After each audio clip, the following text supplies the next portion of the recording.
Mr. Adler, Mayor Carney, Mr. Harriman, Here. Mr. Jaskowitz, Here. Mr. Swank. Here. Next thing is the approval of the minutes. I'll motion to approve. Mr. Harriman, Yes. Mr. Jaskowitz, Yes. Mr. Swank. Yes. Okay, so the next thing is communication, zoning. Yeah, Sure. just a few things to share, just to touch base on some of the development that's ongoing. We are working with the Hamlet project. They're undergoing some engineering right now. We've been back and forth on a couple reviews with their engineers, shoring up everything for that development. We actually have a meeting with them tomorrow to discuss some comments that we received from our engineer back to theirs. Oak Grove, earlier last week, applied for a time extension on the development. They're approaching that 3-year mark before they have to plat. Ultimately, if they don't, their zoning would get reversed. But they've asked for a time extension, and that will be in front of council on Monday for them to look at approval of that time extension. So we have some site plans that are going to come down the pipe next month for a couple of various projects here around the community for some businesses that are looking to do some additions to the buildings. Tomorrow there is a ODOT webinar about some grant opportunities that they've opened up, some grant funding for community connectivity. I'm going to sit in on that to see if we can hopefully leverage some funds to talk about. We've talked about overall connectivity to see what there is out there for us to apply for. That's all for me. Okay, great. The time extension, is there gonna be a staff recommendation of how to address that? Is it solely up to council or? It is. So in our ordinance, I believe it's chapter 117704, time extensions or a modification to a development plan just has to go to council. They are the ultimate approval on that. I have written a recommendation. They're not asking for any plan modifications. They just want more time. And their reasoning behind that was due to the capacity issues that we're experiencing now. They did not want to go undergo engineering without the surety that they were going to have taps. So they've just asked for some more time. And what's the length of time that they're asking? They asked for an extension to 2025. Council will ultimately have the authority on how much time to grant. So that's three more years on a project that's already 6 to 7 to 8 years old? Interesting. Okay. BZA. We had a meeting last night. It was a fairly simple lot split. There was a variance request for some setback issues that resulted from the lot split request. It was ultimately approved. It doesn't really change the use of the property. It's a single family or it's a residential lot with single family structures on it. So it really doesn't change the use or anything like that, but due to the actual lot split, they created some setback issues that they needed to get a variance for, and it was ultimately approved. The property owner purchased it recently and is trying to make some improvements to all the structures on the property, and this is the first step. Okay. That's all we had. Okay. And then Mayor Carney isn't with us, so we can probably skip that. Moving into new business then, PUD 22-1.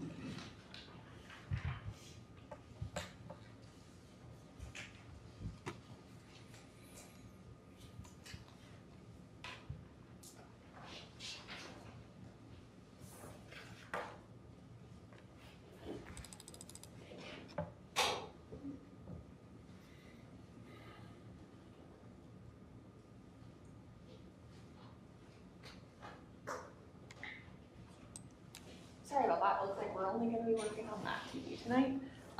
So this is an application before you tonight for the Darby Station residential development. There's been requested modification to the zoning text as well as the layout of the development plan for subarea B. They've called out 4 different revisions. I outlined what those were in the zoning text. Some amendments for setbacks of the structures and how close they needed to be from the perimeter boundaries. On the building heights, they've just blanketed across that they shall not exceed 35 feet in height. That's consistent with all of the other sub-areas, restrictions in the zoning text, as well as our current zoning code. That's the height requirement. There's been a few other amendments too, to off-street parking. A minimum of 2 off-street parking spaces per, and the spaces in the driveway are included. And again, those requirements are consistent with the sub-areas B through C as well. The site plan modification has changed slightly. There's been a change in the product type. So previously, we were looking at kind of more of a clustering of homes. This one is the new layout that they are proposing alongside that text amendment. And we do have the applicant here with us tonight, and I'm sure they can explain much better than I can on what their vision was for this change.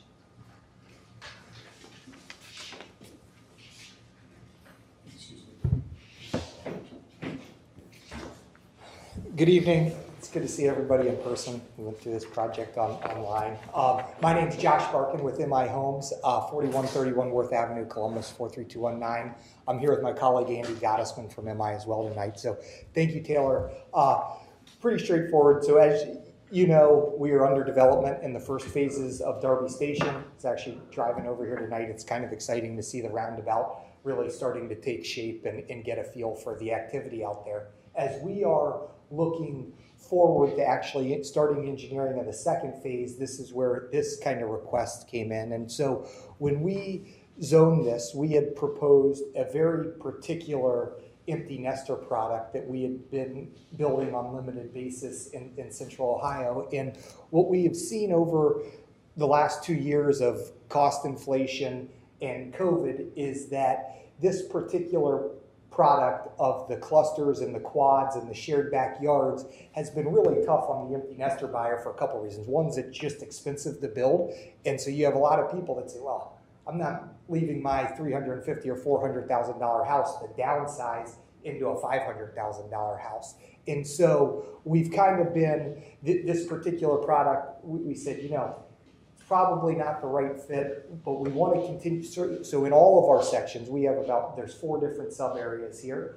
All of them offer different ranch plans. So we hit the empty nester need in a very particular way in all areas. So the whole concept of first home, second home, grandparents down the street will still be served, but we felt this would give us a little more flexibility. It would stay with the condo, private streets. It would just be laid out in a different manner, and it would allow 1 and 2 story homes. So slightly different product that we've been selling in some other communities that we think will good. This actually picks up just over 2 acres of open space. Density is completely the same, not asking for any more units. Just think that these modifications will give us some flexibility that will just help continue to bolster a great subdivision. And happy to ask answer any questions that anybody may have, but that's kind of where we're coming from.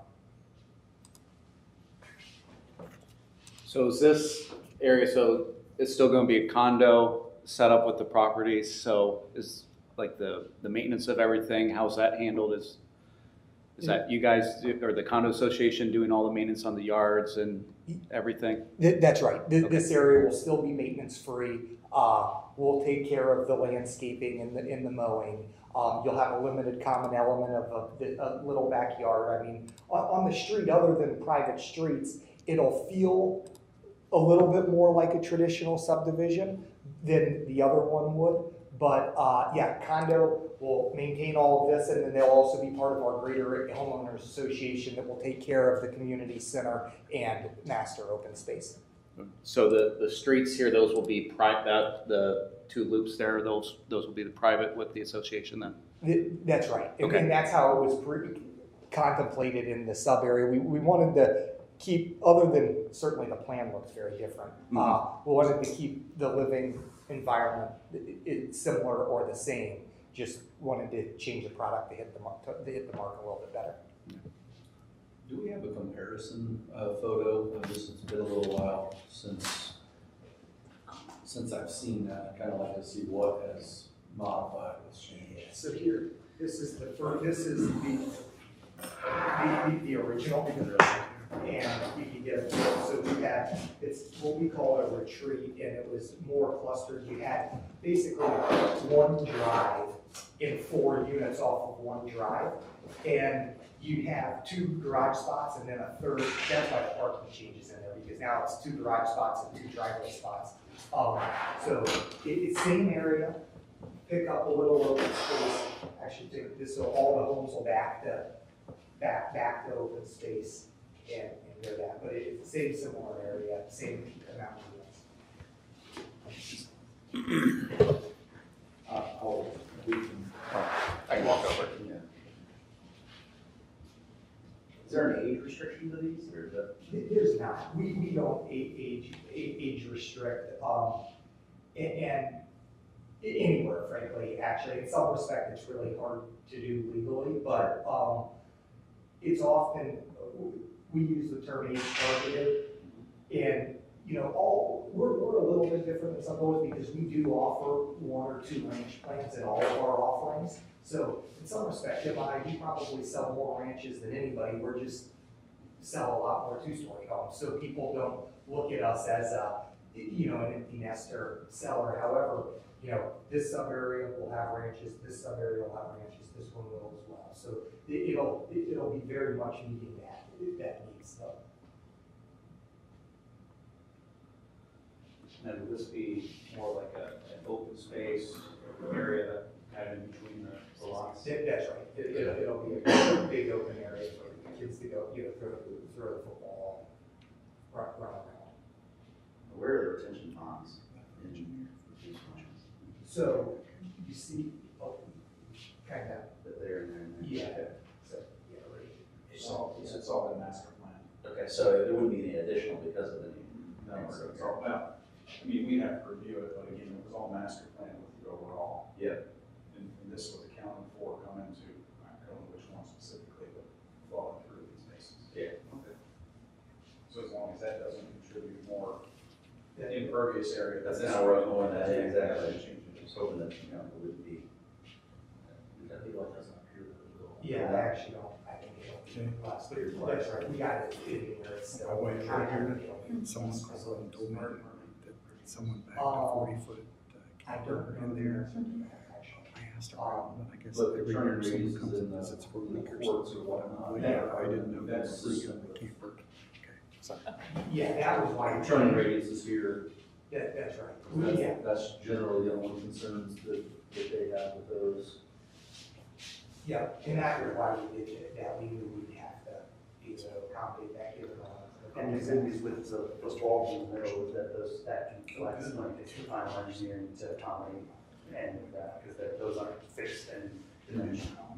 There's one thing, that I came to learn a couple of years ago. There's when it comes to residential, single family, I don't know how many are in each one of these, the number that's on each, call stand, like for their term. Because I think if you not have more than, I think it might be 30 without a second access. I know that sometimes comes. By fire. And so, yeah, it depends on what you classify as multifamily versus single family. I sent the plans over to Oh. Mr. Adams, so he looked at the site plan. He didn't make any comments about the layout. His 2 comments were about parking, just a clarification if there would be restricted parking, so no on-street parking, or if it'd be limited to one side. And then he just requested that when we get to final development plan, there's some apparatus and turn radius movements, just to make sure they can maneuver. That was the only 2 comments Yeah, he you're had. saying that's a fire code restriction? Yeah, For ingress and egress essentially? So I lean on him for that code. It's something I became aware of actually doing plans like this for others too as well. And you said that the reserve areas don't substantively changed, right? And we've got 35 acres, 35.8 in Area K. Area K is 34.8, so that's actually an addition of one. Yeah, it's We, what'd you say, 2.5, there's yeah. one.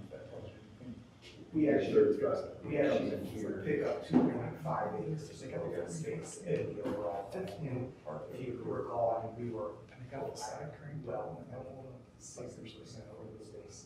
And certainly this plays a big role in it, but, which we're in the process of working with, that is actually going to be given to the village.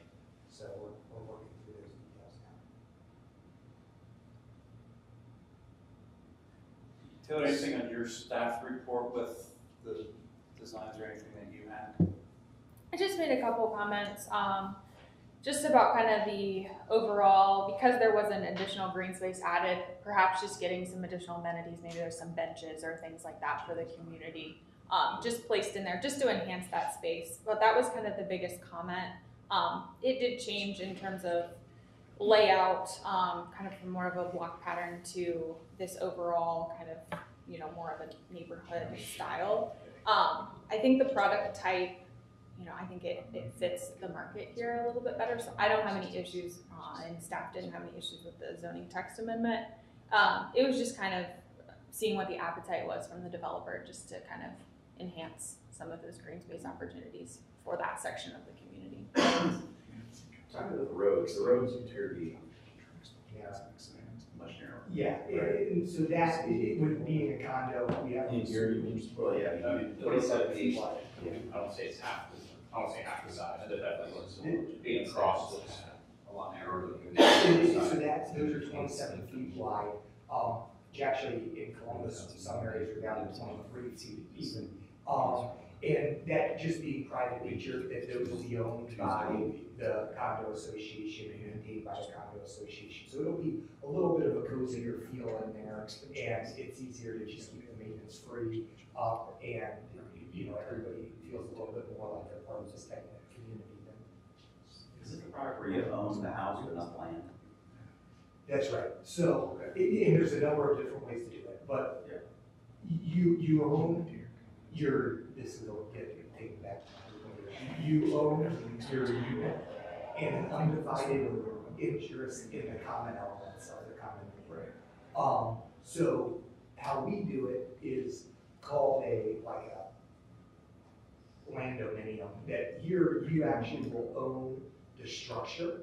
You just want to, you'll own the roof. So in our condos, we have, you own and maintain the structure the same way as any homeowner. However, you don't maintain anything outside the walls. So a lot of people in other condos, if their roof is messed up, the condominium association takes care of it. That's not how this will function. They'll take care of their four walls inside and outside, and everything else is condominium association. There's kind of a similar setup over by Cypress Wesleyan. You know that? No, area over there. Okay, there's some. And so the round about not depicted on here. That's Would that be right around right. there? Probably around that. Yeah. Did you say there were on-street parking units, or is it just the one side? The color on speech better. So, yeah, there you go. So each of them will have 2 garage spots and 2 in the driveway. And then we've added 1, 2, 3, 4, 5, 6 parking areas. So you're not allowed to park on the street though?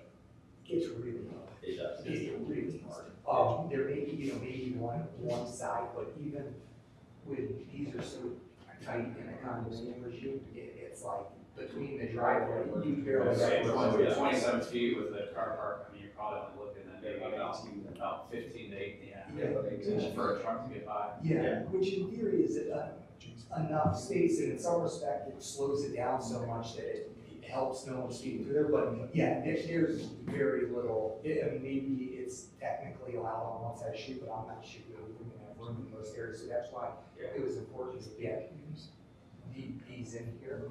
And this plan was a little different, because there was only, so you had 2 garage spots and then 1 outside. So that this will now have 4 spots per house. This had 3. Obviously on the outside here, it's a little bit easier to park on the street. But it also, I just completely different traffic circulation.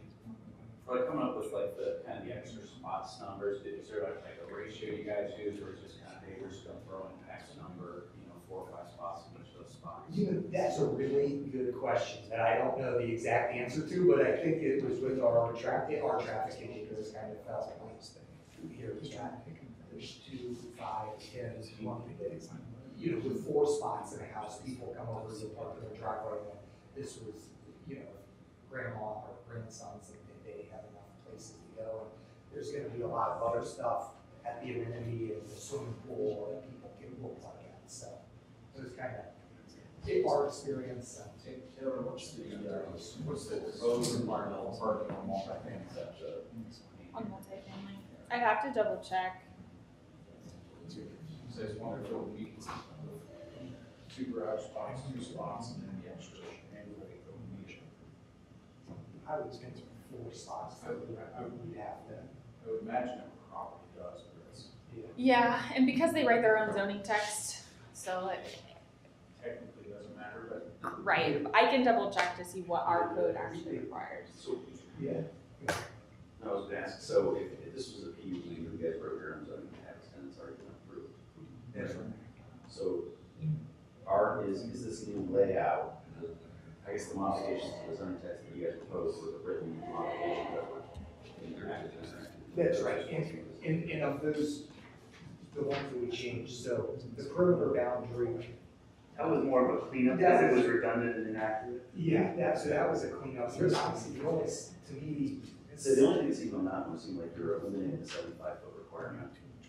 in that, True, but I didn't understand where, I've never seen this plan before. that was a weird thing because it was 70, it just happened to be 75 feet off of like, actually off of this, or because this was the condo area. And the condo is a weird thing because it's not blocked, so it's this bubble area. So it's like you could envision this without units in it. That's the condo area. So when you're talking 10-foot setback, the 10-foot is from, you know, this line here into the backyard. So that was the first change. There was a cleanup then. Because it said, if you look at it, it said 10 feet from the eastern and western perimeter, there should be a minimum 75 feet from the eastern and western perimeter.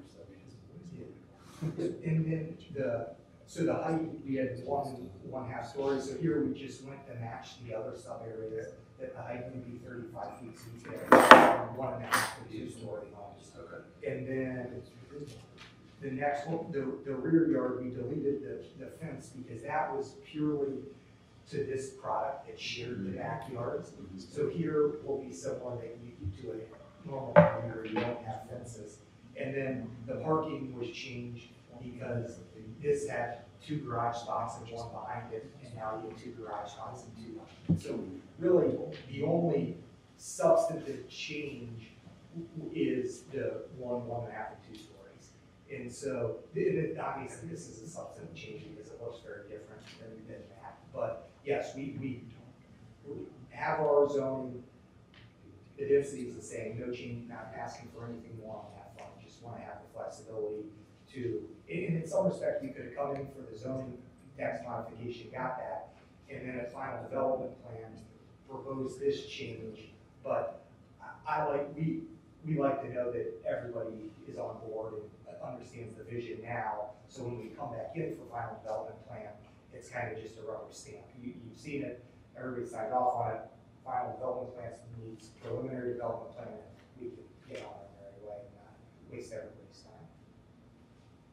Are the general, I guess, footprints of the houses, are they basically going to be about the same dimensions? I mean, I know you have 1-story, 2-story, but are they going to be roughly kind of this, all the houses or condos basically about the same size? Yeah, these houses will run from, you know, the how many square feet? So 16, so yeah, that's probably a ranch at 16, and then the 2-story are from 1,800 to 2,300, depending on if you do a morning room. And our retreat houses are about the exact same. So very similar, a little bit different living style. Both really nice products, just different. And frankly, the retreat product, we just, as I mentioned earlier, it's just it's nice. However, in the market where costs have gone crazy, that product has particularly felt it because of this quad concept and how you have to design the utilities to run through the backyards, and all the houses have to be built simultaneously, and it's just a really tough build, and it's taken inflation in a big way, and so we've had it other places in the city. People just kind of, yeah, nice product, but, you know, not paying that for this. You know, they'd rather go around the corner to a custom build, or we sell a ton of ranches, they just assume go have their own lot and a basement and everything that goes with our other homes and go that route. What was the thought behind the wedge there? And that changed a little bit from right here. Yeah, just to give access to the open space, to kind of activate that for the homeowners, because this falls back on the creek down here. So it's really pretty back here. It really, we thought we had the space off there, was just build that in so you can get some flow for people back in here if they want to go down to the creek, and just nice walking conditions. Is there any plans to develop that as more of a, I don't want to call it park, but to create some sort of an area down there for folks?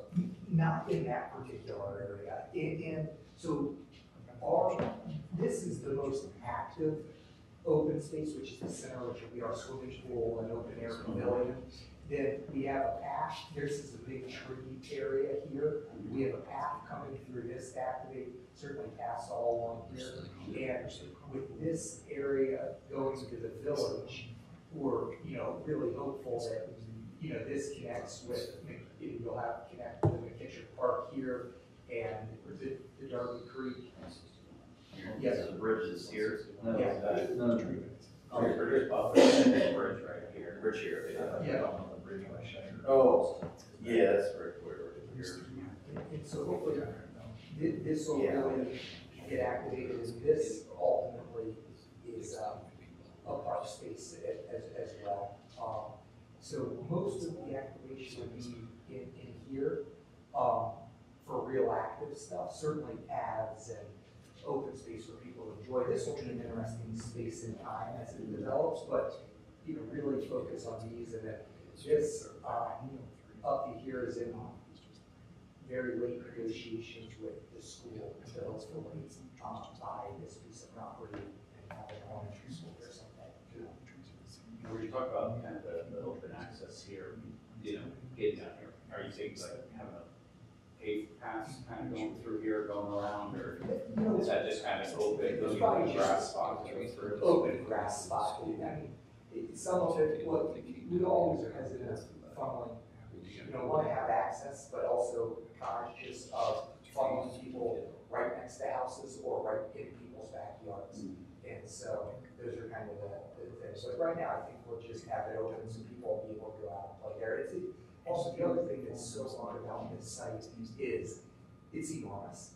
And when you look at it in this scale, it's really hard to get perspective of how big this area is. And that it's not, the site as a whole is 330 acres. And I mean, you only have 522, so it's not even 2 units to the acre on this whole site. And it's really, really big.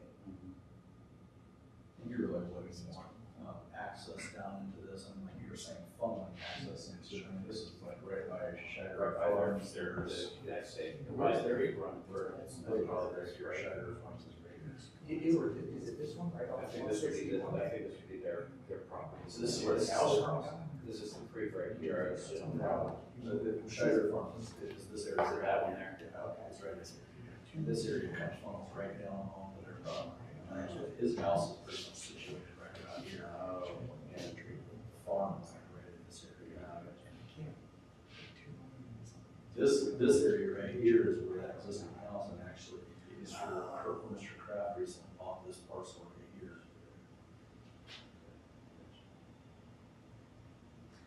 This is where the side, we did the silo.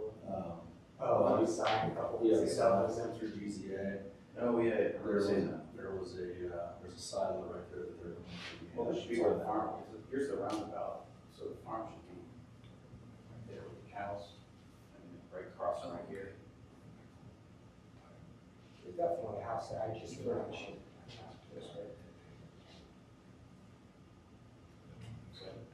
Yeah, it's better. That's here, yeah, right here, that's there, it's there. That's a triangle. Is this that old house? Yeah, Is so that you're on the hill. Oh, that's a good question. You know which one? That's the Frey property. The what property? Gerald Frey, right? Yeah. Okay, talking about trees, I'm seeing, a lot of trees. Yep. Is that written into your guys' zoning, that those will be provided similar to yours? Yes, that will be, it'll be the preliminary development. That's right. Those are the street trees that will happen all over the place. The quantity is Uh, similar to the rest of the community. to there? Oh, how many of them? Yeah. Well, at least one per lot. Okay. And, yeah, that's what it looks like. It looks like one per lot, maybe a couple extra sprinkled in certainly through here, so.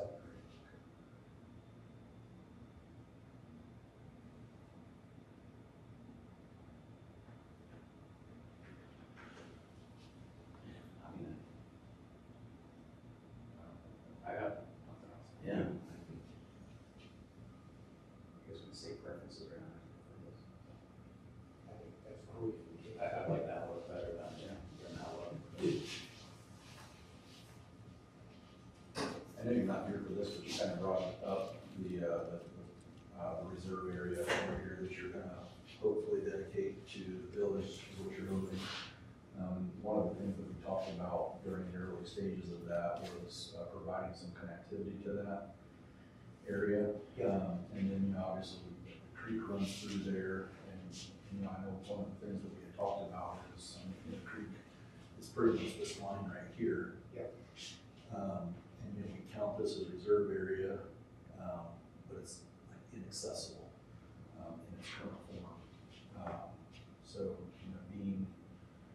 I would like to, again, I know you're not here for that, but as we talk about it being dedicated to the village, it would need to be usable to some degree. There's no way to access it other than through a very steep hill that goes down in between guardrails down from 161. So we will, so with the new roundabout, there will be a path that comes here, and then we'll have a path that spits out and comes down in here for now. I mean, if to activate the park is gonna be a bigger, discussion certainly of what that looks like. And we've had Metro Parks in the discussion a little bit as well, where we kind of ended up with at least the administration right now is the village would prefer to have it, and we'll figure it out from there. So, but certainly, because we've been doing some of the impacts, we've been looking at here, what could you do for a canoe and some other stuff to activate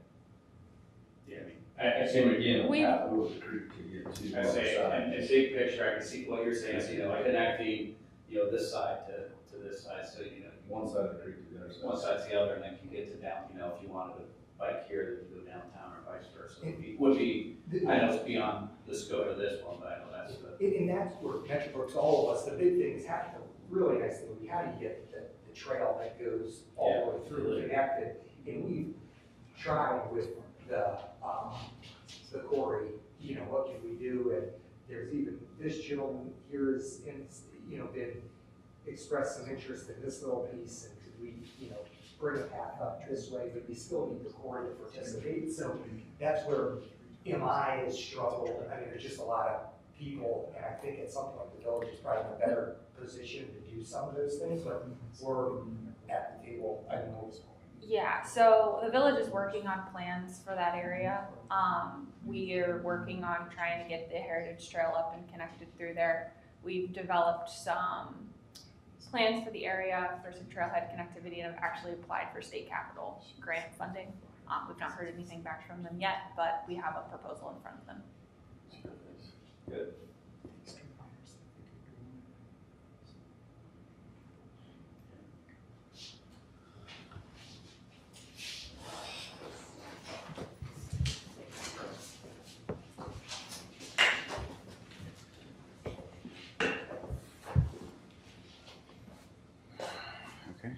So, Israel, I guess, do we need to vote on anything tonight then, or?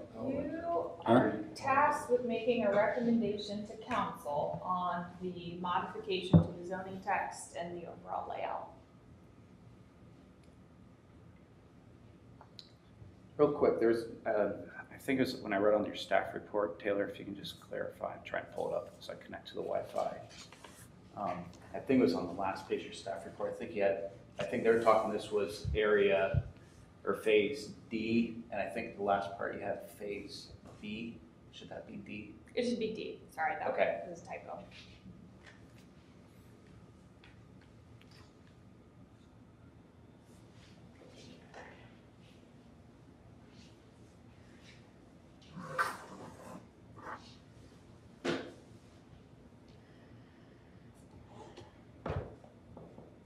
So Taylor, you had noted in, some of the staff recommendations, as you guys have reviewed this, some slight adjustments to the street pattern should be considered. Can you elaborate a little bit on that? Yeah, in our last few meetings, we had talked about how to create more connectivity. And in seeing the plan from tonight, it's a little bit further rendered than the one that we saw that didn't have the street trees and things like that. So seeing the addition of that gets into some of the things that staff was talking about, adding vegetation, adding, some sort of amenity so it's not just kind of barren. Mm-hmm. And I think that they've done that, so at least in seeing some of those plans tonight. So it was more around landscaping and vegetation than it was the actual layout? Correct. So the layout is a little different, and staff noted that, but it is to accommodate that new product type. And in the overall scheme of the development, I don't believe it's going to be an issue. I think it'll fit in, but as you're kind of thinking of connectivity and how do people walk if they're all the way back to that last house in that cul-de-sac to get to that path, that was just something to consider. But if the commission believes that the layout and the product works, then staff doesn't see an issue with it, but it was just posed as something to consider. I mean, is there any chance that we could get at least a walk path from kind of one end to the other end? I mean, where they come together? So there will be a sidewalk, there is a sidewalk system within this too. So you'll be able to go around the little sub areas on a sidewalk and not feel like you're walking through the middle of the 27. Can we connect the sub areas though? Is that what you're saying? Or There is walking paths, I saw on the the north side. the north side, there is a walking path. And so you'd have sidewalks through your sub area into the more regional trails. connect one and the other If potentially? you want to, we haven't, I mean, just because the cul-de-sacs, it's not that long, I'm not sure. I mean, we gave each of them their own little pocket park in some respect. Yeah. I just didn't know if maybe there'd be a desire for connectivity there. Yeah, I mean, in some practical standpoint, they're not going to be fenced in. I mean, Right. you could walk back there. I'm not completely opposed to it. There was more discussion of if we were going to come out of the cul-de-sac on the other sub area and come over, and it just got hard mixing into, because this is going to be such an intimate condo area that it was a little bit harder to, kind of push a path in there and not feel like it's right on top of the houses and people have fun on in there. It looks like it would, is this just a bike path through there that connects around? Is that what we're looking at on that? That's right. Okay. And that's to get you to the pool and clubhouse and all the other amenities of the community. You So know, there'll be obvious connections there that just aren't shown at this point though, right? that's right.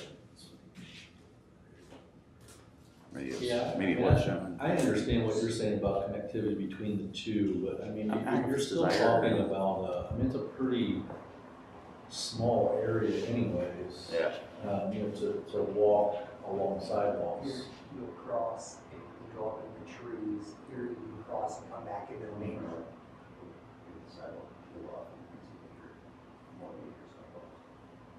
Yeah, could there be that? You know, I mean, right now, if somebody walking here, they want to go somewhere, they walk in the street.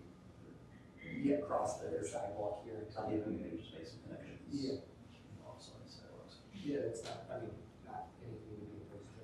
And that's, I don't, you know, if there, I don't know if there'd be a desire for somebody to out walk in and do that. I think if you're walking, you go down and around. Right. Move back around. Yeah, and I think the I mean, area's the- small enough. That gap, I mean, that's not that long, it looks, I mean. And I think that it's so zoomed in. It's- Yeah. Yeah. Like I said, Yeah, I mean, It's I not understand what Alabama. you're saying. They almost look isolated by themselves, but I mean, the area itself is, it's just not that large that No. you wouldn't walk just around the curve Because, to get to that area. because what, the widths are what, about 40, 45 feet? Is that what the, Yeah. so you got about 9 or 10 houses, so you only get about 400 feet there, so about 100 yards, give or take. Yeah. Just trying to picture that a little bit. yeah, right. And Taylor, he asked you a question, like, what is, we're voting on a recommendation to council?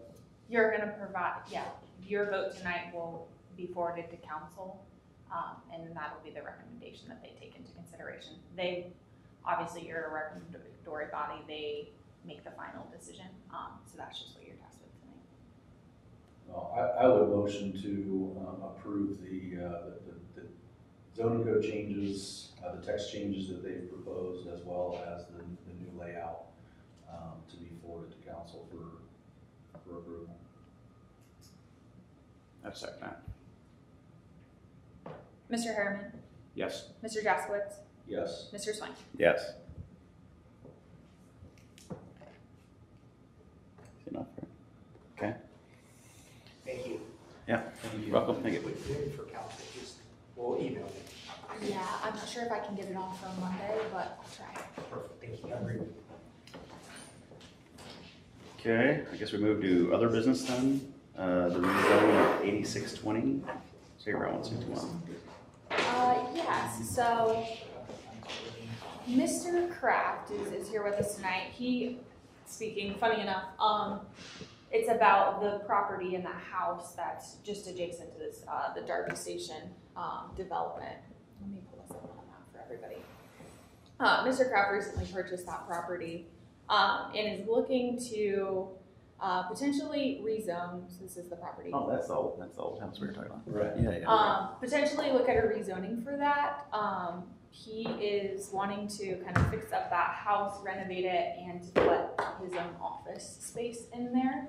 Right now it's zoned in our rural residential district, so it doesn't allow for business uses. So we had a meeting earlier this week. He asked about what the potential would be to potentially rezone that. So something like that could operate there. So it's just kind of an informal discussion tonight, just to get the commission's thoughts, because it would have to go through a formal rezoning process in order to establish business uses on that property. Can you click the box out just to get a better? Yeah. And that process would be similar, basically what we did here, would be our recommendation, then it would go up to council, is that how it would go? Okay, thank you.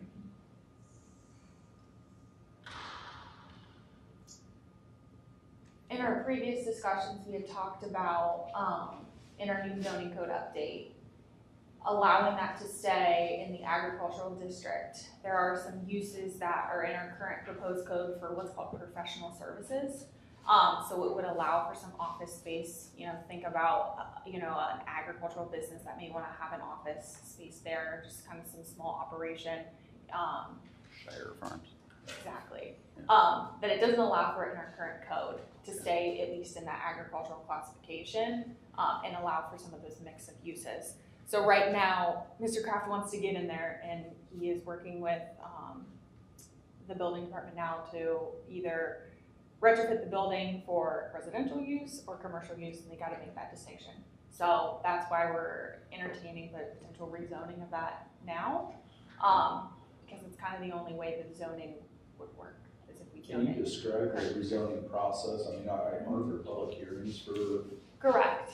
Yeah, So- so so from a timing standpoint, I mean, obviously, we don't have an application in front of us for rezoning, so we're another month away from that. And then public meetings, council, I mean, what would be the timeline? I mean, it seems to me September, October.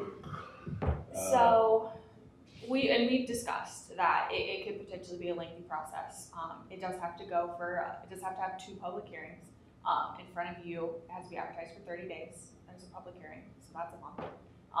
If it gets past that first night, it goes to council. They have to have at least 2 readings on an ordinance, and they have to have a public hearing as well. So there's probably 2-3 months in there. If they pass it by emergency, that waives the referendum period, but there's typically another wait time after that before it takes effect. So we've talked, it could be 6 months. I was gonna say, like, absolute best case scenario, off of what you just said is September. I mean, realistically. So, and that's probably not even realistic. So where are we at with our zoning code? I mean, like, well, I mean, I know you don't have the answer, but I mean, we're pretty close with our zoning code. Is it reasonable to force him through the rezoning process if our new zoning code could allow for this type of a project in this area? It's kind of like the chicken or the egg sort of thing. It's like what comes first. It depends on how much comments and revisions happen for the zoning code. As we know, it's lengthy. After every board, commission, steering committee has reviewed it, I don't know how many more revisions we're gonna have to make. I don't know how, I can't promise that it'll come to planning commission for a public hearing and it will get approved that night. That's the rub right now, and I think it was Mr. Kraft's question on, should I just go ahead and go through the rezoning process? Because at least I've got a little more sure timeline rather than the zoning code, which we don't really know right now. Because the zoning code was almost, I don't want to say be mirrored that, but it's still, because it hasn't even got up through council yet, so they're gonna have to have the public comment and then would have the 2 readings, I assume, to go through council. Council has reviewed it, it's been to them, but it just hasn't. But not in its final form. Not as a final, so. Yep. So I had a conversation with Mr. Kraft, and he basically said that the outside of the structure, and Mr. Kraft, you can correct me, but the outside of the structure will remain consistent with what it is today, and basically the interior operations, how it functions, how it's going to be used, would be the only thing that would be visible or that would change. Correct? Yeah, and actually, the inside's very much going to be set up just like what a residence would be, except instead of a room being a bedroom, it might be an office. I mean, if I were going to, make the house my residence, I could probably have a home office out there for as little activity as what I usually have at my office, but I kind of just wanted to do this the right way. So we've gone to some offices, some legal offices and different things like in Marysville, like across from the courthouse, there's some houses that have been converted. And there's different businesses kind of in each, you can tell like the dining room was this business, a bedroom was a certain, is that kind of what you're trying to figure out with keeping the house structure the same, but basically just opening up the inside to just be different offices? Yeah, and all the walls inside the house actually, the way it was laid out, are kind of just going to stay like they are. We might have four people operating out of the office, which is a big enough house. If you had a couple kids and everything that drove, probably be even more activity than what my office might generate. And it'd just be the one business, or is it multiple businesses, or? Like a bookkeeping type office, and then occasionally I meet with people. Okay. So you wouldn't be leasing space out to multiple tenants per se, it's just? That's not the intent. plan. Yeah, it's not my plan. Would there be an additional any additional structures on there, or would No. the zoning wouldn't allow that, right? Additional structures currently? To be built? Potentially, depending on what the nature of the structure is for. But that would have to go back through zoning, I guess, at that point, or? Yeah, you'd have to get zoning approval Okay. for an addition to that property. And the application would be to change that to business or, It's to change the zoning. So the way our code is written, we don't grant use variances. Therefore, to allow a use to be established in a district where it's not a permitted or conditional use, you have to find a district in which that use is allowed. I see. So Is that the only parcel, or are those two parcels together for 118? it's just this one. If you can see where that blue outline's at, it's just that parcel. And the, kind of right next to it where it jots out, that's what we were looking at, is that that's the MI? This is the MI portion, and this is where their silo sits that they're gonna put that. Okay. Oh, I see. Okay. And then all the field to the right of it, that's the one that's being That's up for sale now. for sale, and they're advertising frontage, so you can, 60 feet. my assumption is obviously they're going to try to Yeah. put business in on that side, so it's. Okay. Well, so like, I was trying to look through what our land use, our master plan, comprehensive plan, or whatever it is. So that area is, I mean, it's the 161 overlay, right? But I mean, I don't know that it's been designated. I mean, obviously we got residential, just to the west. We've got the farm there, his property. We don't know what goes to the east. We don't know what goes to the south. And those areas to the south and the east aren't annexed in the village anyway. So I mean, there's a whole lot of uncertainties there. But what is, I mean, I'm trying to get an idea from the comprehensive plan, what is the intent for 161? I mean, that corridor between here and Dublin, road frontage specifically. I think the intent of what the comprehensive plan gets at is it wants to maintain that rural feel with some deep setbacks, but I think it's going to be a mix of residential, open space, agricultural land, and then some businesses. We do need to go through a revision of our comp plan because a lot of things have changed in that corridor since 2018. And it's about due anyways. I mean, every 5 years is the goal. And you said 2018 is 2022, so. Yep. And it comes at a good time. We're at a good time with where we're proposing districts in our zoning code. We can make everything match. Because didn't we talk, I forget if it was the council work session, but, we call it kind of the 42 business corridor, but weren't we going to kind of leave it open for potentially to mirror a 161 business corridor? I think that was brought up at one point. I can't remember which work So the corridor session. district, when we first thought of it, it was called the US 42 corridor. After talking with consultants, I was like, maybe we want to leave that open-ended because that's our only business district, as you would call it. So there are other corridors in Plain City other than the US 42 corridor that might need some, business uses. So the idea was if the 161 corridor were to develop, it's not going to be as densely commercial as the US 42 corridor. That was never the intent, at least in the Plain City portion. We can't speak for what's outside of the village, but that was never the intent. But that's kind of where in some of these other districts, we added some of those uses that allow for some of those business uses, but it doesn't have to allow for every business use, if that makes a little more sense. But the idea was if the corridor district were to kind of extend down 161, there's a district for it in our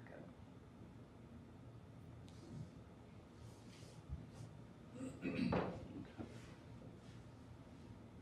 Well, I mean, so you're looking for, what's the appetite of this board for what you want to do. My personal thought is you're not really changing the look or the appearance of,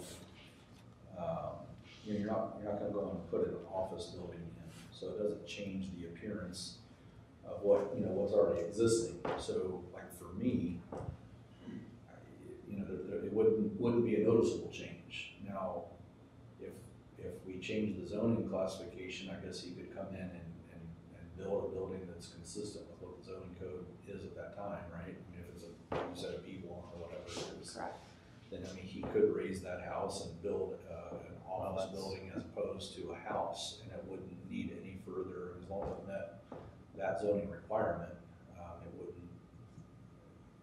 it wouldn't be an issue.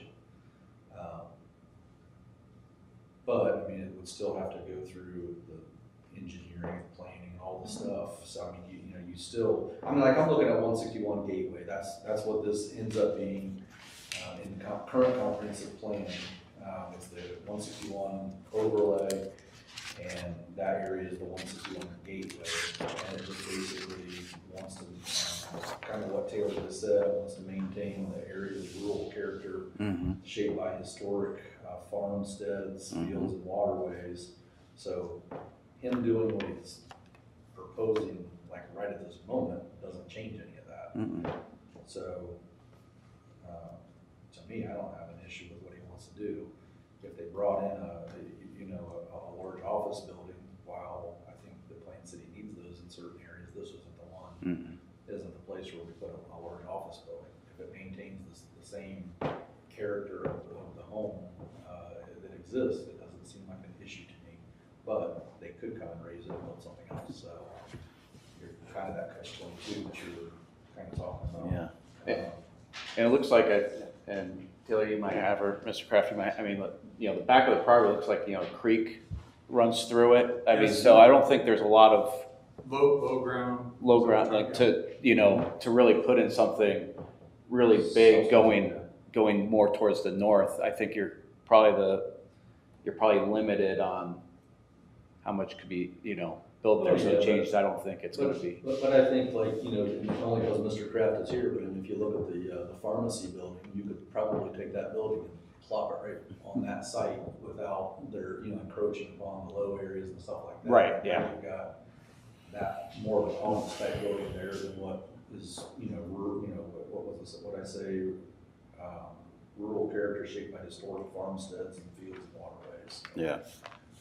It would definitely get a different appearance if you put his business, you know, that type of a business out there. Sure. I know that's not what he's proposing. But Right. could Well, that's change that. where I was getting at with that question too, because that's the last thing we want to see. I think I know the answer to this, but that is not a historic structure, right? The house, is it? Not on any registry or anything like that, right? It's not. Okay. The front part of the house, I would guess, was probably built in like the 1860s. Just I guess they call it like an I house. It's like a Midwestern farmer, what they would put up. Yeah. Here's a picture of it. That's a beautiful Then house. the back part of the house was an addition put on like maybe like in the early 1970s or late 1960s. I mean, for the character of kind of coming in, I mean, my personal opinion would be I'd love for it just to be fixed up, and if it's used and maintained, I mean, that would be in the current form. I mean, I think that would be a very. But even as an office, you're saying? Yeah, exactly. Yeah, even as an office. Less about the usage, it's more about just the maintaining the Right, character. just, you know, I'd rather have it be maintained and used in an Yeah. office and kept up than, you know, Yeah, I'm with you. vacant. It was in pretty bad shape. Was it? And we're right now at the point where we've got all the tear out done and some interior walls so we can insulate the walls up and everything. And financially, I'm where I had hoped to be when I was done. So I don't think the house is going to get raised unless there's a fire or something. You know, I think that it'd be pretty expensive endeavor. At this time, I think maybe 20 years in the future, there may be $1 and $2 million lots on 161, but right now I don't think take what I've got in the house, tearing it down and trying to build something else there, I don't think that it would make it. I think to your point, that the back of the property kind of slopes off and it's kind of let down in there in the creek, and it's in the floodplain. The back part is. So you brought your engineer to the table here. We had discussions with I've been talking to Taylor for a little while, but it had been mentioned maybe I might need to do a plan development or something if we could maybe rezone it. So I just thought I would come and ask for solutions, and then if I had questions, I thought with Bill here would be helpful. you know, that way I wouldn't have to say, well, let me check with Bill and I'll talk to you guys at your next meeting, Right. and then, you know, how that Yes, goes. I mean, and obviously, I think we may have had that discussion a little bit today, when we spoke, but I mean, yeah, we're definitely trying to, get away from the planned type developments. Yeah. And let it, you know, more, you know, conform more to what the existing or what the upcoming zoning code is going to be, rather than having all these, I mean, do we even have a tally of how many different planned districts there are with it? I mean, there's just a lot to keep track of and maintain, so. Yeah. And after some additional research, so even if it were to come as planned commercial, it would need to be at least 5 acres, and this is only 3.6. So it doesn't even qualify. to even And we had discussed that, I think, for what he is doing currently, Right, so a planned development would, Right. it would just be so much time, resource, and money that I don't believe needs to be committed to Right. doing that. to change the interior use of the Correct. building. Yeah, right. Everything else stays the same essentially. I don't Yeah. have any great issue with what he wants to do, what he's Right. proposing. I was gonna say, I mean, I do have concerns about what it could potentially turn into if we go through the rezoning. yeah, You know, a year, 5 years, or 20 years down the road, I mean, there's definitely the potential to, you know, once it's rezoned, I mean, we can't undo that. We can't go, I mean, we're kind of stuck with that. And, you know, that's not to say, I mean, and I think we talked about it last night, I mean, you know, when he does stuff, you know, it's high quality and he cares about the image of the building itself, but also his own image. So, I mean, he's has always done things, you know, at a high level. So, I mean, I wouldn't be concerned about the quality of the product that he might intend to put there. no, I mean, no, I think you're right that the fear is in the future, the uncertainty of what's the future may hold. I mean, if you would sell property at some point, I mean, God knows what happens to it then, right? But so to me, it feels like it wants to be that agricultural designation that we have coming. But yet, to your point, we can't zone a business and then agricultural later. Like, if it were made a different zoning classification and there were to be additions or changes and that kind of thing, would it have to go through the process again? Like if it got zoned, you know, B2 and somebody wanted to take the house down and redo a building there, would it have to go through, if they're changing the footprint, have to come through the Depends approval on, so process? the zoning speaks to the use, not necessarily the form. It's like, what use are you gonna establish on that parcel? Right now, it's a rural residential district currently. So in our code, uses are very segmented. It's rural residential with a couple accessory, or a couple conditional uses, like you could build a school there, or a place of worship, kind of some open space, or, you know, businesses that are kind of farm related. But it doesn't talk about office. The only districts that talk about office space in our current code are P districts, which are our business districts, so B1, B2. B3 is only really for the uptown, so we'd probably look at a B1 or B2 under our current code. Whereas we've talked about, you know, taking our new code into a little bit more form-based, less, you know, traditional standard zoning, which is why we're kind of sitting here discussing it tonight. We have an old code that doesn't think about these things necessarily. But it's not a BZA issue that we could allow a usage. Unfortunately, maybe Doug can provide us a little more clarification on this one, but our code says we do not allow use variances. Right. So the only other option is to zone it into a district that would allow that use. Well, and you know, honestly, even, I mean, you're saying it feels, Brad, it says you're saying that it feels like an agricultural area. She's saying that an agricultural type business, it could be appropriate, but we're really not talking about an agricultural business that he's proposing. So, I mean, it's like, you know, we're talking about that, but then the appearance of it and the area that exists still fits. So, I mean, we're saying agricultural, but reality is that it's not as part of a farm or part of an agricultural plot, except for the fact that it's currently attached to. Right, but we wouldn't necessarily, like, let's say somebody wants to sell ag insurance, it'd still be an insurance office, it's still an office use. Mhm. Now, whether they sell car insurance or they sell farm insurance, it's still an office, Right. you know? So that's kind of the delineation we wouldn't really make. It's an office administrative use. What kind of office they're establishing there within reason, doesn't particularly change. Right, and I think, what we keep coming back to, what he wants to do, in my opinion, is fine. I don't think everybody says that. Yeah. But what that area could be used for potentially, if he no longer, if he sold it, if he no longer maintained that, that would be the only concern I would have, is what it would go to, and then we would have next to no control. Right. Well, that's why changing the zoning is so scary. So, I guess the other option too, and I don't know, just thought of this, but to add a use to a district would be a similar process, but to add a use to the rural residential district to allow for office uses, you just establish one more use, it remains in the same district, but you're adding use to that district. Is potentially another option you could go down. Small office. Small office space. Correct. Mm. You could add that as a permitted use in the rural district. That's changing the current zoning code?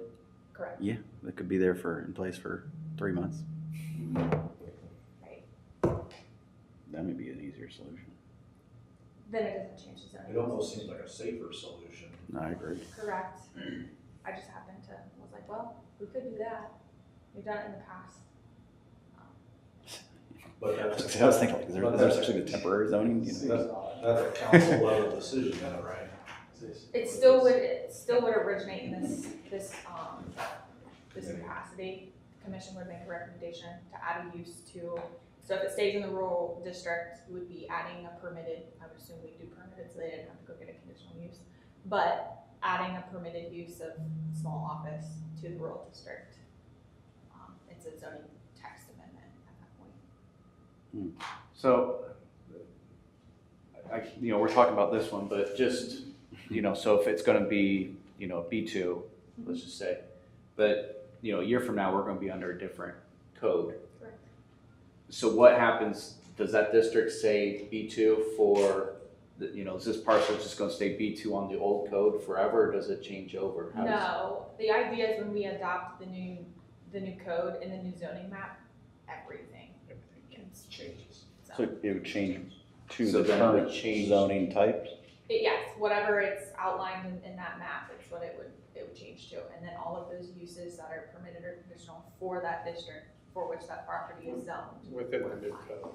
Correct. Would that change Correct. their use, is the use that he wants to do allowed in the agricultural?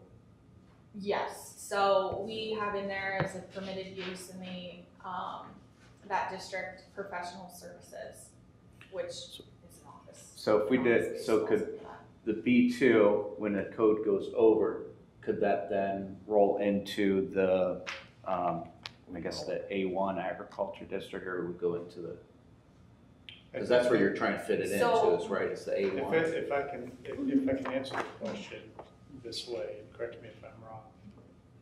If the new zoning code as it's currently proposed were enacted tonight, I don't think Mr. Kraft would be here. Right, Because he could do. exactly, because that's what he wants to get in. Mm-hmm. So if you rezone it, or if you rezone it to B2, and then that happens and it's done in September, and then this gets activated in December, it goes from B2 to A1. Correct. Wait, it goes to A1? It goes to Whatever that. so the districts will be the ones on that list that we've talked about, like, I believe, and I don't have the map in front of me, but I believe it's the agricultural district. Yeah. It's not A1, It's it's just A1. agricultural. So really, realistically, it's only gonna be a B district until we get the new code written. Provided the new code is. Yes. Okay, yeah. If it doesn't Right, pass. if it passes in its current form, I mean. That's a good point. There is that. There is that. Is not defined. Correct. Yeah. Yet either. This is just what- Yeah, I mean, That piece is It's right here. Okay. I guess I was afraid that it would be this island of business, Well, surrounded by Because agriculture. that was going to be my question is if we prove it, if it goes through the B2 and then, let's just say 12 months from now, I know it's a long way, it would get rezoned as the A1 and then, Mr. Crawford wants to do in there, this would fit into the A1 category, correct? Because it says, professional. So you could still go to agricultural A1 Yeah. with his piece of ground, even if it's B2. Right, at that point, he wouldn't be it wouldn't be established as a non-conformity because it's a permitted use in that new district. If it wasn't, then it would just, it's kind of grandfathered in at that point and it's a non-conformity until that use is gone or changed. Yeah, so I guess the two options are rezone it into a district that's established or add a use to the district that it's in. So long-term fear, It was a short-term fix. Yeah, it's a short term, yeah. Short-term fear, because you're going to get this passed at some point, Mhm. maybe not in its exact form. Mhm. It'll look similar to it. So I guess the question to ask, and this is probably what Mr. Crawford would want to know, I guess, which one's, the easier avenue or the quicker avenue? Is it adding a use or going through the They are rezoning? both the same process in terms of length and procedure.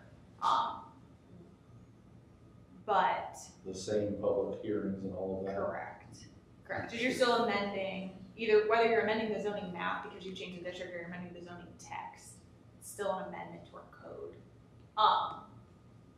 Therefore, it still has to be noticed for public hearing, so it's come planning commission and go to council, pass by And its current zoning classification is what? the rural district. So what other rural areas do we have that would be impacted by adding a use? Potential issues down I the, yeah, honestly right. don't.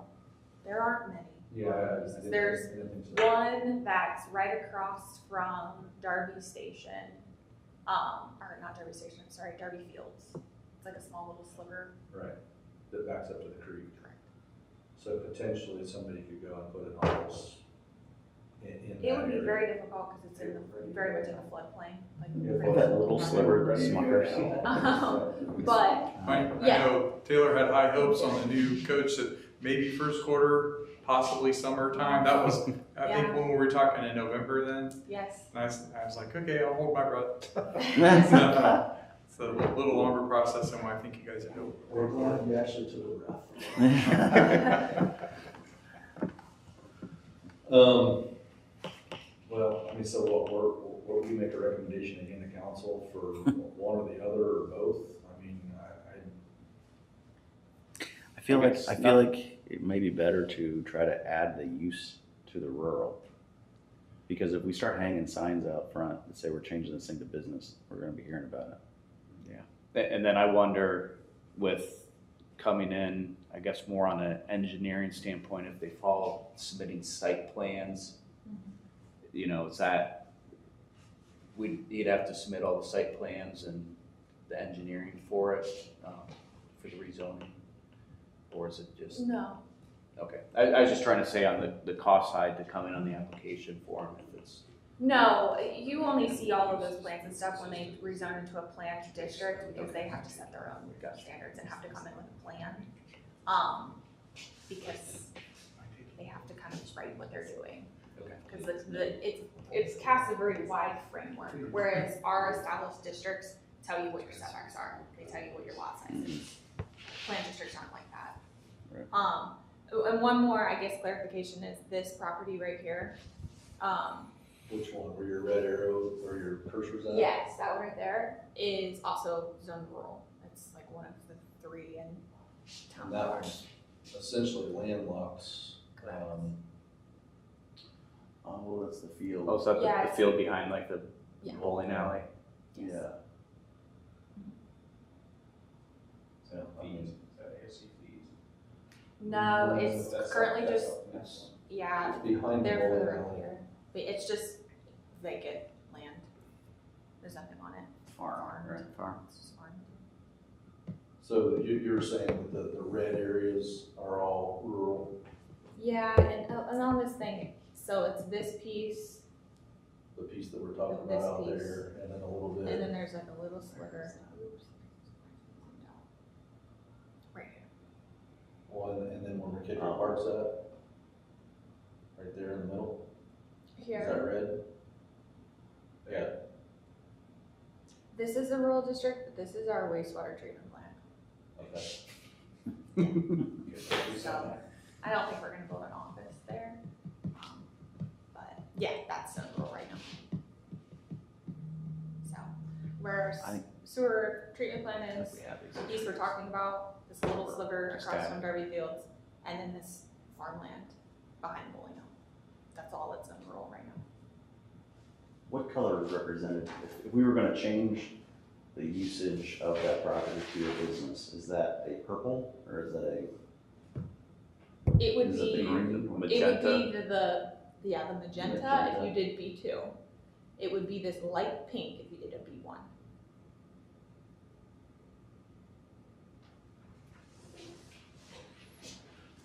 Use. Use, Just add, I think so, add use. yeah. Okay. I mean, it kinda takes some heat off, really. Almost takes everything off of you guys then, it's just more of a Wait and see. modification of the zone. You know, because it's still kind of, wait and see. Yeah, but I think you It'd get be the, nice if we knew the entire future of that corridor, but maybe I'll live long enough to see what happens over there, you know. Bye, all Joe. No, I'm done. Five lane, you know, it's busy enough now, I would say, for, 4 or 5 lane, Yeah. just over to Kyle. So he was a, I talked to Dave Kell, and I think there's an ODOT meeting coming up, they're gonna talk a little bit about it, but. so he was obviously just here for a discussion, so I mean, like, Yeah. what is he looking, or I mean, not what is he, but like, what is our function here? Because like, That was just a discussion to see what would be best case scenario if it were introduced. Mhm. Whether the commission thought, yes, this is appropriate or not. Before we advertise for a public hearing, go through that whole process. Mhm. It was just helpful to have this discussion. I mean, I think you see the intent Yeah, up it here. sort of sounds like the best scenario is to add to the agricultural, and then when it switches to the new code, it's really consistent, right? Right. right.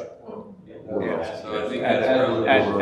add a use to the Rural. existing code, to the rural residential, add that, Yeah. and then that would basically more or less mirror, I think, what the intent of the A1 Yeah, new district would be. Correct. I agree. So I think that's probably, talk it over. Do you foresee any issues in the Well, law? I can't foresee an issue one Okay. way or the other. I can only say that all of this is subject to council's approval. Yes, true. Right, so, I mean, I know Mr. Kraft also, and, we can't leave here, any of us leave here with the impression that a decision has been made. Correct. Correct. Oh, we understand that. Yeah. Perfectly understand. Yeah. All right, So, Yeah, next. okay, Thanks. thank you. thanks. Okay, so zoning code update? Yes, so I just wanted to kind of provide an update about what happened at council earlier this month and to talk about where we are right now. So we had that kind of joint work session, if you will, with council. They were introduced to the code, much so in a format that you guys saw last month. And then we also talked about some of the revisions that had kind of formed in this body on how we handle that suburban residential district. I believe the discussion, and that's some remnants for what we talked about, is I believe the discussion went down the lines of council wanted to see what it would look like to treat the suburban residential in more of a form-based standard, which sort of discusses and looks at how does a form sit on a lot and what does that look like, feel like in a district, rather than removing that structure from it completely, and we just are looking at boxes of lots, and we're not actually thinking about how does a building position on a lot and how does that influence how dense something feels and the form. So that's sort of what we took away from the meeting was come to the table with some form-based principles and how to treat different sorts of structures in the suburban residential district. So we're currently in the process of working on what that looks like. It was talked about, you know, frontage treatments and sort of, and things in that regard. So that's what we're working on pulling together is what that looks like and how that'll be implemented into the code.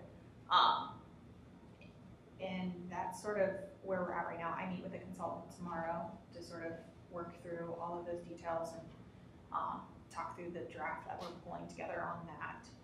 So I didn't have anything for tonight, but we are working on it as fast as we can. So that's sort of where we're sitting and what we're looking at there. I don't know if from that meeting there was any additional comments that came later, things you thought of, but it'd be helpful to kind of know those now as I'm gonna go chat with them tomorrow.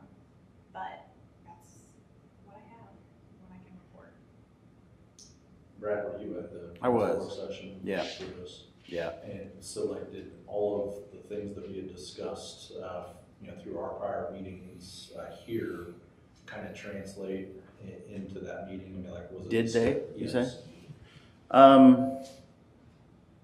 mean, I just want to Yeah. know if like you know, the essential, you know, the conversations that we've had, did they translate into that meeting, kind of as a whole?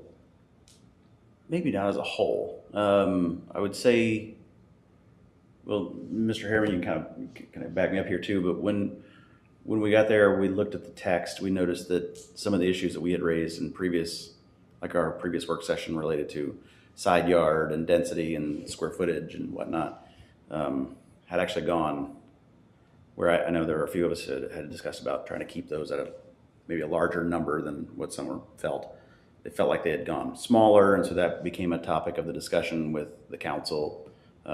That's where the form-based discussion did obviously come up as an opportunity to maybe introduce an ability to put more house on less lot while not making it feel as tight. Yeah. You know, that they introduce some things such as different facade materials and elevations. Bonuses and stuff, like density. Yeah, we sort of brought that up, but it I think didn't. that kind of dropped off or just didn't. Yeah. wasn't- I don't think it There was really still a got lot of through. discussion about density, I felt like. What else would you say there? I'd say, I mean, everything really got hung up on kind of like where our discussion was, just on the suburban residential and really just the lot size or the offsets, I guess, was probably where we spent the majority of the time there at the end. Yeah. It felt like early in the meeting we talked about, you know, trying not to create really dense. I just use that term because of obviously the lot size based on the square footage of house, but I felt like the conversation was trying to get away from some of the densities that we've seen in some of the neighborhoods that we've seen. Mm-hmm. But then that idea of creating different house types, like you said, what was the term you used? What's the type? Like a form-based code. Yeah, form-based, was introduced as a potential option, and I think that was exciting to some as a way to maybe allow some increased in density or in some of that lots per acre number. And we talked a lot about that conservation district, obviously as an idea, was that we would do a lot more of the conservation district and create larger areas of open space, and then the neighborhoods themselves will be a little bit more dense than what we had talked about in previous past meetings. And were we ending it with not always having the 8, what were we calling, like we were down to 8, I think, again, on the side yard. Or 6, 8, but then the next one, how are we doing that? So instead of putting like 8 and 18 like we had talked about, because then you get 8 and 18, it just becomes a copy paste. So what we did is we wrote in there that in the suburban residential districts, minimum side yard is 8 feet. But there's kind of an asterisk there that says that Basically, there's gotta be some variety, so if one side's 8, the other side is an 8 too. Like, they've gotta have additional footage there. Right. So it provides a little more variation in terms of how close buildings are sitting together.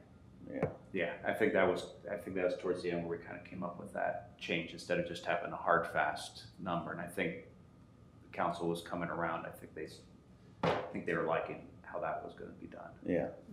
And I think we asked them to come back with some examples, didn't we, that maybe they could present that showed that. Because I know they brought up that one near Bob Evans or wherever it was. Or something. Yeah, so part of what we did was kind of, I think we've talked about this in different lengths, is density, and that's where we got into the farm-based code discussion, is density can be sometimes subjective. Things that may look dense in area when you pop down on the ground may not feel as dense as they are. And vice versa, something can not look as dense on the ground, but the house is huge and it's on a very tight lot. So it feels very intrusive and very big. Mm-hmm. And that's why we talked about focusing more on how the home is positioned on the lot. So they're more proportional. So you don't have a standard home that would sit on, a 70-foot lot that's now on a 50-foot lot, and they just feel really tight. So one of the examples we looked at was Evans Farm. In aerial, it looks extremely dense. When you pop down on the ground, you can see there's, substantial space between the homes. And the houses are, instead of having, a home and a garage, and then your garage has a garage, so your front of your home is like very big, they're longer. So they don't feel as heavy fronted on that lot. So it feels like the houses have a little bit more room to breathe. And that was just an example that we provided where that was just as dense as a portion of Darby Fields if you were to cut out a section and take the units per acre of that section. We just kind of showed that, this is how they all look. They all have the same density in this pocket. Because you can provide, and we've seen this, you can provide 60% open space, and then you cluster all of your homes on one section, and they're still treated like your traditional, suburban home, and it still feels dense in that section, but there's a lot of open space around you. But in that too, we talked about street patterns, block types, and how that creates more of a pedestrian-friendly, walkable environment. And that's something you get in form-based code as well, is you can limit block size, like how long a street and a block can be, because when you break that up too, things feel less dense. So that's sort of what we talked about, provided some examples, and there are some codes out there that have gone that direction in certain aspects and in certain districts. So that's sort of what we were using as kind of a model for what we could do. Yeah. Because I think at the end of the day, I don't know if we're gonna come to a lot area and a side yard setback that's gonna make everybody happy every time. So. 0% chance. Yes. Yeah, right. And at the end of the day, it's about creating a community that has a feel that Plain City wants. It's about the community. Mm-hmm. And that's where I think a form-based standard is gonna get us more, it's gonna push us in more of that direction, rather than everybody agreeing on a number, and then we get a whole bunch of that, and then you're like, well, we want something else. Mm-hmm. Yeah, I think that's, at the end of the day, if you boil it down, I think everybody was on board for variation. Yeah. Mm-hmm. In the form-based standard, would we keep the percentages? I mean, as part of the code today for suburban residential, we have a certain percentage of open space on the lot, or impervious area, actually, it's impervious area. Yes, so you still would have the standards, so there's an impervious surface coverage that they have to meet, like it can't be over, I believe we have it 60%. 60%. And again, they still have to meet that requirement for whatever lot size that they have. They can't have anything more than that. So there are some other restrictions. So they can't develop an entire lot as impervious surface because it's 60% of it. Right. There's that requirement. So. And I think tonight's kind of a good example. I mean, you know, we talk about the density and we talk about lot sizes and all that stuff, and you know, not that we just settle or rely on the developers themselves to create, you know, the best product or whatever. But I mean, like this example tonight, I mean, if you look at what the existing plan was and how densely, how dense that looked, right? The condos in that little square area, and then, you know, it's already approved. I mean, like not because they, you know, I mean, it's just because they wanted to create a different or a better project. They come with, you know, this different shape of you know, the cul-de-sacs, and it looks more open. It doesn't look quite as dense, but there's the same number of lots or structures at least on it, and it's stuff like that. And that's kind of like where I've come from, you know, talking about, you know, letting those creative energies from those people that have the ability to let those come out and create something that's different and better and whatever.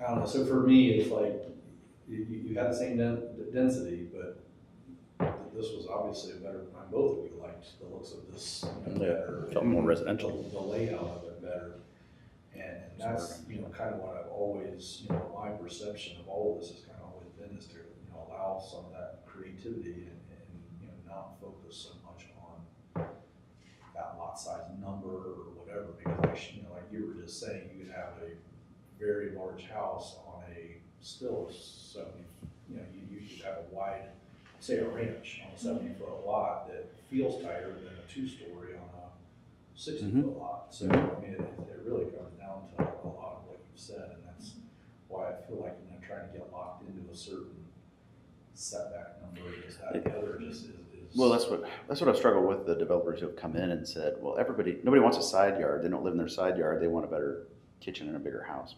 That's fine, but the problem is if you don't put that side yard there, you get those big houses on small lots. And that's where the density may be the same, but the visual density is not. It's just, which is kind of what you guys just came back to. Exactly. Talking about. So that's what we're trying to fight, I think. I feel like. So those things, I mean, certainly make sense to me. So I mean, realistically, I think that impervious number is, hopefully that's the driving number that these developers are really going to have to focus on when they make these lot sizes, these plats. Yeah, and that's kind of the thing too. I mean, it's kind of I guess if you want to look at it that way, it's a safeguard in a way that if they have a square footage they want to build on a lot and they've got an impervious surface coverage requirement, there's only so much of that lot they can cover. Yeah. So that limits the structure size, or how much impervious coverage. Not always is it a structure, is it a house? It could be the driveway factors into that too. Right. Patio, sheds, anything that they're putting on that lot. Right. So that's sort of the things, and they'll still be setback. There'll still have to be minimum setbacks. There'll still have to be minimum wires. We have to have those.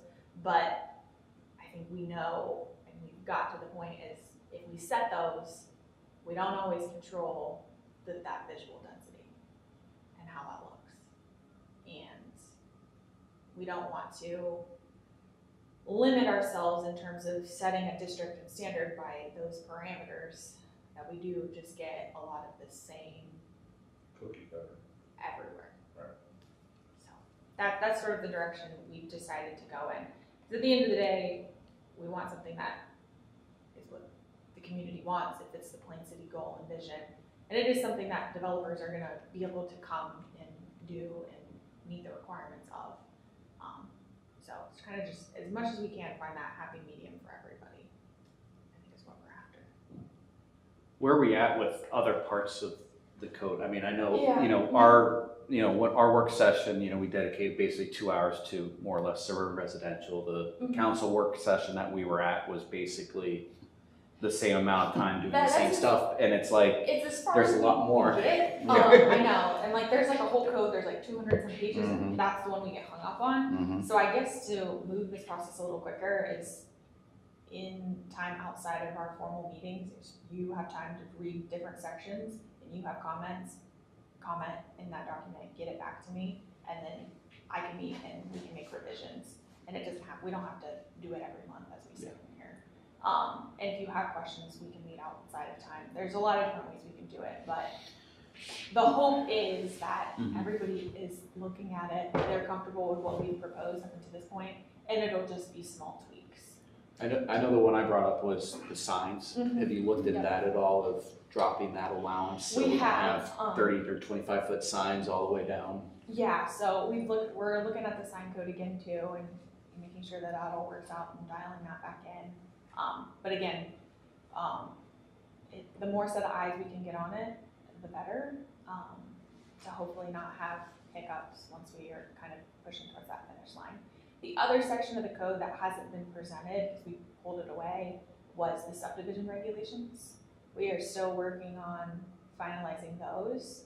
I spoke with a couple engineers, just to get, the VIA connected me to a few, just to get some feedback on what they're seeing, and they made some recommendations on what we had so far. So. The subdivision? So I know we had on, I guess our December meeting or something, where we talked about the topsoil going back and getting that tied back into our zoning code. Is that where that would be fitting in, or is that? I think when we had discussed that a topsoil kind of comes in during the construction phases of the process, not necessarily something we regulate in our subdivision regulations. Those talk about street. Your engineering Right. design standards. Yeah. Is where that would fall, which would fall under, I presume would fall under subdivision regs. Right, but I don't think it's gonna be directly written in there. I feel like we're gonna have to go towards the direction of, just like we referenced Columbus specs. Yeah. We might need a manual specific to Plain City. Okay. Because I know you and I have talked about that. Keep trying to pull out the engineering design standards, because that allows us more flexibility to change those as materials change, as technology changes. You know, somebody's gonna come up with some new pipe, you know, and it's better than everything else we're using, and it's cheaper, and it works better, and the code says, well, you gotta use stuff wire pipe. And then they have to get a variance every time they want to use this new material that everybody agrees is the best thing out there. I'm using that as an example. Yeah. But that, you don't want to go through a zoning change to say, well, now we want to be able to use whatever pipe it is. So it's like taking some of those more specific things, I don't think belong in the language of the subdivision regulations, just because things change. So in the subdivision regulations, you're gonna have all the things about, talking about platting, when people come and subdivide land, what the process and procedure is for that. Then you're gonna have your standards that talk about street widths, lot size, lighting, stormwater, things like that, water, sanitary, more generally. And then the outside regulations, I think, are gonna be best suited in a Plain City specific design manual. Because like Randy said, those things are changing all the time, and especially with supply chain right now, they can't get some of the materials. So if that's the case, is there, are we working like in concert with creating a specification manual? We're working on that. I say one other, I mean, just, and I don't know if it'd be in that one, but I was just thinking, like, you know, when you put the street trees in, putting in ones that are like designed for fitting into like those because there's some that, the roots go out, and now all of a sudden we have the curbs and the sidewalks are getting all tore up of, hey, when you have that 6 foot, we want more of a tree that's gonna go deep root tree instead of go out, so now we're not. They won't make the trees that Yeah, no. pop up the sidewalks. They look great. I mean, they look great, and that, if, developers come in, they're, if they're the cheapest trees, hey, we're giving you a street tree, we're just gonna plop those down, and then. And if your subdivision regs 10 years ago said mountain ash only. Yeah, right. Good luck. Right. Good luck. Yeah, Bradford pear. Yeah. So that's the delineation we're making, and the code without that was long enough, didn't want to bog it down, so, and that one we still needed to do some revisions and stuff to get it right. So that's the only other section that you haven't seen in what's been proposed. Everything else is in draft form, is the entirety. Do we have, forgive me because it may be there, but have we established rear lot utility some of our subdivisions, utilities have been in the front, some of our subdivisions, utilities have been in the back. Meaning, You're talking. Storm? Gas, electric. So like, Oh. like my lot, the cable and electrical boxes are on the back part of the lot, but like when you go down Lantern, for example, they're all up on the Yeah. front of the lot. You're talking about the dry utility. Yeah. Are you trying to establish a standard that Plain City would That's have what to follow? I'm asking. I mean, I think what we've done, I mean, we've kind of gone back and forth, kind of like what you just said, even in some of our newer subdivisions, some of it's in the front, some of it's in the back. Mm-hmm. yeah, I can look into that. We haven't had a problem with it in these newer subdivisions. I think everything mostly is underground. Well, yeah, everything's underground, but you end up with, you end up with Yeah. transformer Okay. boxes, cable boxes, and Okay. things that, and just, they're small, Uh-huh. but they're, you know, I mean, typically the desire would be Rear yard. Rear of the yard. Yeah, so, because you don't have that visual But I would structure. say traditional subdivision, they're always in between two lots. Yeah. You know, they're 10 feet behind the setback, and you got 3 or 4 boxes right there. Right. Under a little 15-foot, 10-foot easement. Yeah. And they're in between the 2 houses. That's typical. I'm not saying that's the right way. I'm just saying that's the typical what you see in traditional subdivision right now. Yeah, What you used to see was in the backyards, and they would have poles, because everything was above ground. Yeah. And the poles would go through the backyards, and it would serve 2 sides of it that way. But yeah, we're, you know, definitely talking, just what you're talking about is that those boxes are on the backs of our lots. I mean, you might have one in the back of yours, there's one it's actually in my neighbor's yard, but it's right behind my house. And it's all in the rear rather than in the front. I think that provides, it's more visually. I like where our neighbor, I don't know, Brad, Mr. Frank, where your guys are, if yours is. We're in out the front. back. I mean, that's Okay. the transformers suffer at the front. Okay. Where you're in this neighborhood, you're right. Willow Creek. Oh, I was thinking you were in back. Or it's actually Copperfield. Yeah. I was saying you're in the Meadows. Okay, no. Yeah, our utilities are in the front. Now I have a sanitary or a storm in the back, actually. Manhole, but Yeah, I made a note, look into that and see. Yeah, because I think that even in, maybe in certain phases, and I could be wrong, but I think even in Darby Fields, I think the first phases of that, they were in the front, and then in the final phases, they were all moved to the rear. Okay. I do think I've seen some front ones going through there. Yeah, I think when you go into the front, like through on Alderwood, and even back through like, you know, that first phase, like back to Red Knot and all those, I want to say that all of that stuff is in the front, but if you go like down Nighthawk and, you know, towards Congress Huff, I think all of them got moved to the rear. That was a thing. And I'll have to check into it. I'm not quite sure where that's regulated. is there a Word format or the PDF that can be printed that shows when things change, that they get either italics or?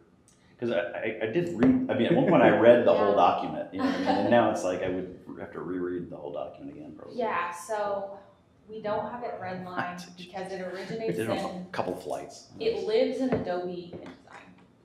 Oh, it's an InDesign file. Yeah, I don't know. So it's really hard to redline and Yeah. for version control. The best we've been able to do is when you got like the online version of like a PDF where you could make comments. Yeah. But we typically, when we were running those, we typically commented back to whoever made the comment, acknowledged the change, and then we just went and made the change. Right. Or if we needed to have a conversation or something, we acknowledged what it was, but we don't have like a red line document that shows every change. And this would probably come more as, because I know it's a draft version, but I noticed like a lot of the images, like they're like 2 pages off. Like you're reading, you know, a fence requirement or something, or you know, the triangle intersection, but the image is like 2 or 3 pages later. It just seems like the pictures aren't matching up with where. Yeah, I can discuss I with figure them. I that's think just as stuff's some got of it's shifted a around. layout thing, is where does it fit the best without chopping things off, but, yeah, we can discuss, you know, kind of how those fit and work in there. Yeah, maybe it was just a bandwidth thing, damage loaded slow when you're visual. Yeah, I know, it's a little slow when I flip the page and, yeah. So, because I like, oh, yeah, here. So nuisances, I mean, I would say, you know, dead animals falling into a pool is a nuisance, but, you know, just going like, okay. You know, it's a couple pages off, like, here's outdoor lighting, and then it's, you know, 2 pages over. You figure, you know, it should match up a little bit. Okay. Anything else? Anything else? Motion to adjourn? Second?